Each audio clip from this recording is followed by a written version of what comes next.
ஆதவர்ஜுனாவை யார் வெளியே அனுப்பிச்சது? திருமாவளவன் வெளியே அனுப்பிச்சாரு. திமுகவோட கூட்டல் இருந்தாதான் நமக்கு சீட்டும் கிடைக்கும், பணமும் கிடைச்சு நம்ம வென்றெடுக்கலாம்னு சிந்தனை செல்வன் நினைக்கிறாரு, பனையூர் பாபு நினைக்கிறாரு, வன்னியரசன் நினைக்கிறாரு, பாலாஜி நினைக்கிறாரு, ஒரு குறிப்பிட்ட ஒரு 10 பேர் நினைக்கிறாங்க இங்க இருந்தா நமக்கு ஜெயிச்சிடலாம், அங்க போனா ஜெயிக்காது, இவன் தடையா இருக்கும், ஆட்சி வெளியே தத்து டக்குனு இந்த குரூப் என்ன சொல்றாங்க, நீங்க ஒத்துழைக்கலன்னா போயிடுவான். இப்ப திருமாவளவன் கடைசி வரை தாவேக்கா ஏன் போல? தாவேக்கான்னு திருமணம் வாய் திறந்தாருன்னா வன்னியரசு தலைமையில 2ஆ பிரிச்சிருவாங்க கட்சி உடைச்சிருவாங்க. திமுக மதிமுக மல்லை சத்தியா வச்சு உடைச்சாங்களா? ஏன் உடைச்சாங்க?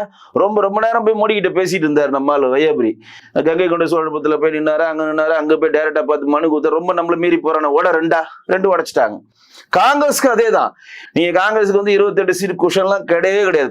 சிதம்பரம் சொல்லிட்டு வந்தார், ராகுல் காந்தி சோனியா மேடம் சொல்லிட்டாரு, சாயங்காலத்துக்குள்ள சொல்லுங்க, இல்ல நாங்க ஜெயிச்ச 18 எம்எல்ஏ 9 எம்பி தனியா காங்கிரஸ் ஜனநாயக பேரவைன்னு ஆல்ரெடி ஒரு கட்சி ரிஜிஸ்ட்ரேஷன் பண்ணிருக்காங்க, அதோட திமுக போயிடுவோம், நீங்க செல்லா காசு ஆயிடும்னா ஓகே 2 சீட் எக்ஸ்ட்ரா போட்டு முடியான்னு சொல்லி முடிச்சது.